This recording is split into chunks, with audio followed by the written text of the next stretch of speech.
Makalah yang berjudul Strategi Penerjemahan Istilah Wisata Pendidikan adalah makalah yang dipresentasikan pada Konferensi Linguistik Tahunan Angkatan Jaya yang ke-19 yang ditayangkan secara daring pada tanggal 13 sampai 15 Juli tahun 2021. Perkenalkan, nama saya Ade Mulyana, saya dari Balai Bahasa Provinsi Jawa Barat, Badan Pengembangan dan Pembinaan Bahasa. Baik, kita akan lihat dulu apa yang disebut dengan penerjemahan istilah atau apa yang disebut dengan istilah. Istilah menurut KBBI atau terminologi ini adalah bicara tentang kata atau gabungan kata yang dengan cermat mengungkapkan makna dan konsep, bisa proses, keadaan, atau sifat yang khas dalam bidang tertentu. Atau di lema ketiga dari KBBI menyebutkan bahwa yang disebut dengan istilah adalah kata atau ungkapan khusus. Nah, seperti apa yang termasuk dalam kategori contoh-contoh yang terkait dengan peristilahan tersebut? Yang pertama, kita bisa melihat istilah yang muncul dan istilah outbound. Ini sangat populer di masyarakat. Lantas apa padanan kata atau penerjemahan dari kata outbound? Yang kedua juga, kalau kita masuk dalam wisata pendidikan, sering kita menemukan kata seperti action zone, ya sering ya. Atau kita juga sering menggunakan kata flying over. Sebenarnya apa yang dimaksud dengan ketiga istilah yang sering kita temukan di ranah tersebut? Nah, baiklah, kita akan lihat dulu latar belakang dari penelitian ini. Pertama ya, bahwa latar belakangnya adalah bahwa pariwisata pada umumnya erat sekali dengan pemakaian bahasa asing, tidak dipungkiri itu. Hal ini memungkinkan bahwa menimbulkan mungkin kesulitan bagi pengunjung untuk memahami istilah-istilah tersebut. Penggunaan istilah erat sekali dengan informasi yang disampaikan di tempat wisata tersebut. Dengan demikian, dipandang perlu untuk meneliti istilah asing tersebut ya, untuk memberikan pemahaman mengenai tersampaikan atau tidaknya informasi pada pengunjung. Yang kedua adalah apa state of the art dari penelitian ini atau penelitian terdahulunya. Penelitian ini adalah di latar belakangi dengan beberapa penelitian terdahulu. Yang pertama dari Mulyana, kemudian penelitian saya sendiri. Itu yang pertama tahun 2016 adalah penelitian terkait tentang a strategy of translating notices from English into Indonesia. Yaitu terkait dengan pemadanan istilah-istilah yang digunakan di ranah-ranah yang ada dalam informasi yang dalam dunia perbelanjaan atau dalam apa yang disebut dengan media luar ruang yang terdapat pada tempat belanja. Nah, hasil penelitiannya menunjukkan bahwa terdiri atas beberapa, ini ada 4 dari 5 temuan, dan ini berbasis pada metode yang digunakan dalam PUPI atau pedoman umum penggunaan istilah. Hasil temuannya katanya bahwa mengatakan bahwa penerjemahan langsung lebih banyak literal, penerjemahan langsung mempertahankan konsep, yang ketiga terjemahan juga banyak menggunakan serapan, yang keempat penerjemahan istilah tanpa penyesuaian ejaan dan pengucapan, juga terjemahan langsung dari serapan. Ini juga temuan dari penelitian terdahulu di tahun 2016. Kemudian penelitian juga berbasis pada penelitian tahun 2019 terkait dengan terminology translation, a concept of analysis study. Jadi penerjemahan istilah ada sebuah konsep. Jadi pada 2019 ini penelitian ini lebih berfokus kepada bagaimana konsep atau langkah-langkah yang digunakan dalam penerjemahan istilah. Dan grand teori dari penelitian tahun 2019 ini lebih banyak terfokus pada penggunaan taksonomi Baker, bukan pada PUPI ya. Nah, dalam penelitian ini juga mengungkap sebenarnya apa yang termasuk dalam kategori konsep penerjemahan itu, apakah ada cara-cara khusus dalam proses tersebut. Nah, ini juga akan berbasis pada, dan penelitian 2019 ini merupakan basis dari penelitian yang dilakukan pada penelitian yang sekarang saya presentasikan. Kemudian juga penelitian ketiga ya adalah di tahun 2020 adalah tentang analisis penerjemahan istilah asing terkait dengan COVID-19 ya. Karena ini untuk merespon pandemi, maka juga ada beberapa penelitian terkait dengan kategori ini. Nah, pada penelitian tahun 2020 ini pada konsep tentang penerjemahan COVID-19 memiliki bentukan kemiripan dengan penelitian yang saya lakukan sekarang, lebih terfokus kepada strateginya, akan tapi 2020 dalam COVID-19 lebih banyak menekatkan ranah apa saja penerjemahan atau istilah-istilah yang muncul di masa pandemi, apakah pada ranah pendidikan, apakah ranah kesehatan, atau ranah umum. Itu banyak kepada ranahnya. Nah, kemudian apa kebaruan atau novelty dari penelitian sekarang terkait dengan penerjemahan istilah ya, pada yang muncul pada ranah pariwisata, itu adalah bahwa penelitian ranah wisata pendidikan ternyata masih jarang dilakukan. Pada umumnya ini hanya banyak terfokus pada penelitian terkait pada kuliner pada umumnya, lebih banyak pada aspek kuliner, belum masuk kepada aspek-aspek lain di luar kuliner, misalkan pada ranah tertentu dalam dunia hiburan atau olahraga atau pendidikan, istilah lain belum masuk dalam konteks tersebut. Yang kedua, ini kebaruan penelitian ini adalah bahwa memberikan hak publik. Jadi, kenapa penerjemahan terkait dengan wisata pendidikan ini penting? Karena bahwa sebuah informasi di tempat wisata ini penting sehingga publik diberikan informasi yang akurat. Jadi artinya memberikan hak publik untuk mendapatkan informasi yang akurat melalui hasil penerjemahan dengan metode atau strategi yang tepat. Itu yang paling penting dalam konteks ini. Kemudian yang selanjutnya adalah rumusan masalah ya. Yang pertama, tahapan apa saja dalam proses penerjemahan istilah asing ke dalam bahasa Indonesia. Jadi kita bicara proses. Yang kedua adalah strategi apa saja yang digunakan dalam penerjemahan istilah asing. Ya. Kemudian apa tujuannya? Ya, tujuan dari penelitian ini adalah yang pertama adalah mendeskripsikan proses penerjemahan istilah asing ke dalam bahasa Indonesia. Yang kedua adalah mendeskripsikan strategi penerjemahan istilah asing ke dalam bahasa Indonesia. Kajian teori dari penelitian ini adalah grand teorinya adalah tentang teori taksonomi Becker di tahun 98. Becker memformulasikan ada sekitar 8 kategori strategi penerjemahan untuk kategori istilah. Yang pertama adalah penerjemahan dengan menggunakan kata yang lebih umum atau subordinat. Yang kedua, penerjemahan dengan kata yang lebih netral atau kurang ekspresif. Yang ketiga adalah penerjemahan dengan substitusi budaya. Yang keempat adalah penerjemahan dengan menggunakan kata pungutan atau kata unsur serapan ya, dan penjelasan. Yang kelima adalah penerjemahan dengan melakukan parafrase menggunakan kata terkait. Yang keenam adalah penerjemahan dengan melakukan parafrase dengan menggunakan kata-kata yang tidak terkait. Yang ketujuh adalah penerjemahan dengan omisi atau penghilangan. Yang kedelapan adalah penerjemahan dengan ilustrasi. Itu adalah grand teorinya. Akan tapi pada penelitian juga akan membandingkan dengan strategi yang kedua atau teori kedua berbasis pada PUPI. PUPI adalah pedoman umum pembentukan istilah yang dikeluarkan oleh Badan Bahasa di tahun 2004. Pada PUPI ini menjelaskan hampir sama dengan teori Becker, akan tapi lebih spesifik bahwa dalam penerjemahan istilah asing tidak selalu perlu bentuk berimbang-imbang atau satu lawan satu atau disebut dengan konsep literal. Yang pertama-tama dilakukan adalah kesamaan dan kesepadan konsep, bukan kemiripan bentuk luarnya atau bentuk harfiahnya. Tetapi yang paling penting dalam penerjemahan istilah adalah medan makna dan istilah makna istilah bahasa asing masing-masing diperhatikan. Misalnya kata brother-in-law ya, tidak mengatakan bahwa jadi saudara berdasarkan hukum, tapi sebut dengan brother-in-law adalah ada saudara ipar atau bentukan lain, atau bentukan mother-in-law adalah mertua dan lain-lain. Itu tergantung dari konsep budaya. Ada medication itu dikategorikan konsep literal, network kategori literal dan kategori jaringan. Nah, dalam PUPI juga dijelaskan tentang istilah serapan yang lebih dipilih atau lebih cocok. Bahkan dalam PUPI itu dijelaskan bahwa manakah istilah yang lebih berkonotasi. Ya, bukan lagi manakah istilah yang paling panjang atau manakah istilah yang paling sama dengan bentuk, tapi yang paling berkonotasi dipilih juga lebih singkat jika dibandingkan dengan terjemahkan dalam bahasa Indonesia. Itu ada beberapa pertimbangan PUPI yang masuk juga dalam pertimbangan penerjemahan istilah pariwisata. Selanjutnya, metodologi. Ada 3 langkah yang kami lakukan, yang saya lakukan dalam metodologi ini. Yang pertama adalah menggunakan dengan pendekatan kualitatif.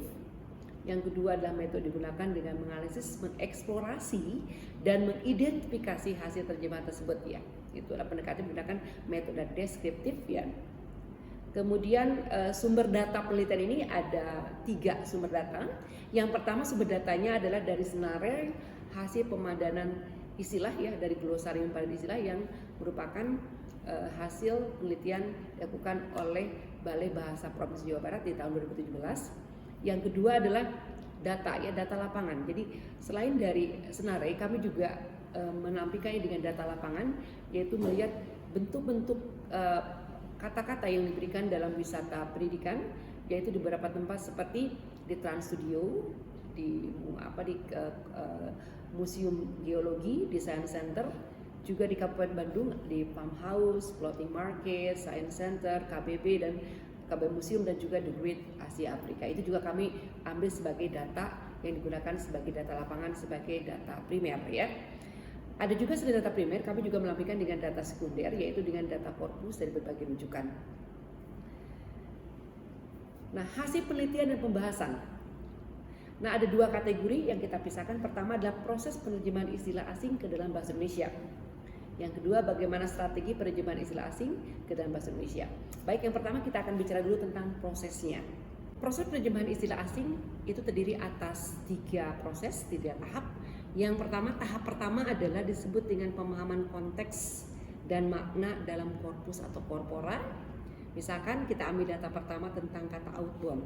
Kita akan melihat apa konteks dan makna dari kata outbound berdasarkan korpus dan korpora. Tahap kedua adalah mencari penerjemahan yang paling memungkinkan dengan metode harfiah, dengan metode apapun ya. Biasanya tahap kedua ini udah masuk kepada pemadanan disesuaikan dengan beberapa yang muncul dalam korpus atau dalam beberapa sumber. Misalkan kita melihat itu berdasarkan konsep bisa literal atau terjemahan yang memungkinkan. Nah, pada tahap ketiga kita akan melihat dengan tahap ketiga ini adalah dengan menggunakan penerjemahan berdasarkan bentukan kreasi atau disebut dengan bentukan final berdasarkan kelayakan atau berdasarkan kesepakatan dari bentukan kata yang paling pas untuk penerjemahan tersebut. Dari kata outbound misalkan kalau berdasarkan arti berdasarkan Cambridge seperti apa, kemudian tahap keduanya kita masuk pada makna yang memungkinkan muncul di korpus atau berbagai sumber ya yang beredar. Misalkan bisa saja kata outbound itu dimaknai sebagai bepergian jauh ya untuk tujuan khusus. Boleh juga outbound itu ternyata orang menerjemahkan tentang permainan untuk melatih kreativitas gitu ya. Tapi tahap ketiga udah masuk di kreasi, itu ternyata menemukan istilah yang indah dengan kata mancakrida. Nah, itu mancakrida itu berarti kalau kita lihat diterjemahkan menjadi pelatihan yang memanfaatkan alam terbuka sebagai media ya, biasanya berbentuk permainan yang bertujuan untuk mengembangkan karakter diri dan melatih atau meningkatkan kerjasama sesama peserta berdasarkan KBBI. Itu ada mancakrida udah masuk di KBBI. Kemudian di proses kedua mungkin juga kita sering menemukan di daerah wisata pendidikan sekarang ada disebut dengan Pilgrim Tourism. Nah, ini juga bentukannya berarti kalau secara korpus atau korpora kita akan melihat apa aja terkait istilah yang terkait dengan Pilgrim Tourism berdasarkan definisi, bisa terkait dengan wisata-wisata religi misalnya ke Mekah untuk orang Muslim atau misalnya ke Vatikan untuk orang Kristen atau juga bisa juga dengan ada Western Wall itu di Israel maupun Ziarah Wali Songo di Indonesia juga itu juga termasuk wisatanya. Berdasarkan data yang digunakan di korpus banyak menggunakan kata pilgrim tourism dengan kata wisata religi, ada juga wisata haji atau juga wisata keagamaan. Kemudian di terjemahan selanjutnya ternyata dari kreasi-kreasi dari 4 makna yang banyak muncul dalam korpus ternyata muncullah istilah yang bisa mewakili di 3 makna dengan menggunakan wisata ziarah. Nah, data tadi seperti yang saya jelaskan ya bahwa ini ada beberapa tahapnya. Tadi jelaskan sedikit bahwa di kategori outbound tahap pertama itu bahwa melihat makna dari makna kamus dari Cambridge bahwa yang namanya outbound itu adalah traveling away from a particular point atau bepergian untuk tujuan khusus, itu dari kamus Cambridge. Di korpus diterjemahkan ya ada banyak makna terkait itu. Kemudian akhirnya muncullah istilah mancakrida berdasarkan kreasi. Jadi ada 3 tahap tadi. Jadi tahap pertama melihat dari korpus ya, tahap kedua melihat dari makna yang sering muncul dalam korpus ya, kemudian tahap ketiga masuk di data kreasi yang bisa mewakili ketiga makna yang muncul di masyarakat. Kemudian keduanya, bagaimana strategi penerjemahan istilah? Dari 8 taksonomi Becker ternyata memang dalam istilah yang muncul ini datanya ini memang di wisata pendidikan ini datanya sekitar 162 data itu terdiri atas beberapa kategori ya. Mungkin saya ambil data-data yang paling banyak muncul. Yang pertama adalah data yang unik ya untuk kita bahas adalah terkait dengan data-data yang dikategorikan sebagai strategi penerjemahan yang tidak terkait atau unrelated word ya. Itu biasanya data pertama ada kata outbound, ada kata sky pirate, ada high rope, ada low rope dan lain-lain. Ini dikategorikan sebagai dalam taksonomi Becker disebut dengan penerjemahan dengan kata yang tidak terkait. Sebenarnya apa yang disebut dengan penerjemahan dengan kata yang tidak terkait? Ini penjelasannya. Data 1, 2, dan 3, 4 tadi disebut sebagai terjemahan dengan kata unrelated atau tidak terkait, karena kata outbound diterjemahkan menjadi mancakrida. Tadi sudah tahu bagaimana prosesnya ya. Yang kedua adalah kata sky pirate menjadi kapal pirate atau kapal terbang. Bentuk kemudian bahwa bentuk terjemahan tersebut merupakan konsep dengan kata baru atau kreasi dalam bahasa sasaran. Selain itu juga kata baru penggunaan kata outbound menjadi ya mancakrida, kemudian ya pirate menjadi sky, ya menjadi sky menjadi terbang, kata rope menjadi tali terjemahkan menjadi titian. Kata rope itu kan tali tapi jadi titian, mungkin katanya lebih indah ya atau lebih enak didengar. Kemudian juga penerjemahan tersebut merupakan kata yang sedikit berbeda dalam penggunaan bahasa sumber ya ke dalam bahasa sasaran, tetapi memiliki maksud yang serupa. Strategi tersebut dikategorikan sebagai penerjemahan dengan menggunakan kata yang tidak terkait atau berdasarkan kategori konsep. Ya. Kita masuk di data kedua. Data kedua tentang penerjemahan dengan penghilangan atau omisi ya. Ini banyak terjadi dalam terjemahan di ranah media ruang dalam kategori wisata pendidikan, seperti kata indoor theme park. Terjemahan literal atau terjemahan berdasarkan korpus atau langkah pertamanya tentunya bahwa kata indoor park ini akan diterjemahkan dengan menjadi taman bermain di dalam ruang ya. Park jadi taman, kemudian indoor menjadi di dalam ruangan. Akan tapi dalam konsep penerjemahan istilah tentunya harus mencari kepadan kata yang lebih singkat, padat, dan mudah dipahami, dan itu menjadi bentukan kata yang lebih enak didengar.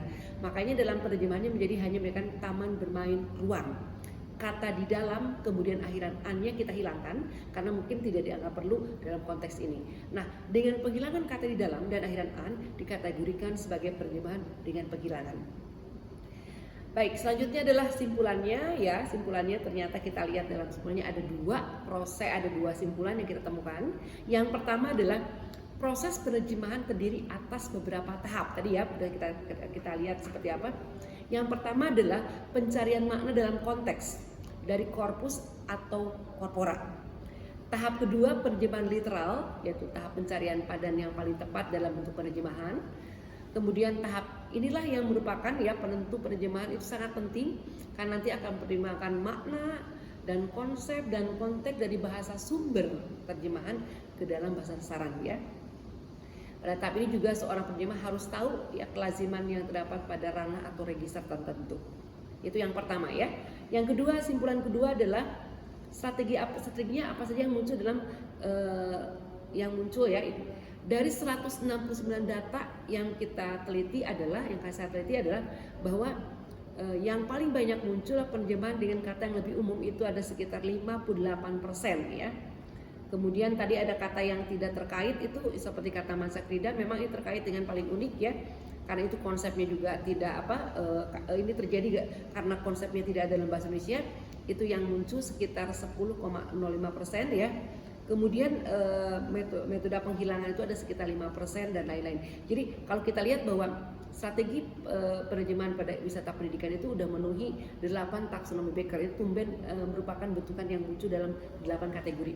Jadi ada penerjemahan kata yang lebih umum, yang kedua penerjemahan dengan kata yang kurang ekspresif, yang ketiga penerjemahan dengan kata budaya sekitar 5,3%, yang kelima penerjemahan dengan kata tidak terkait sekitar 10,5%, terjemahan dengan kata serapan sekitar 3,5%, yang ketujuh penerjemahan dengan penghilangan sekitar 2,7%, dan penerjemahan dengan ilustrasi sekitar 2,1% ya. Itu adalah bentukan penelitian yang telah saya lakukan. Terima kasih atas perhatian Bapak Ibu. Saya ucapkan terima kasih ya.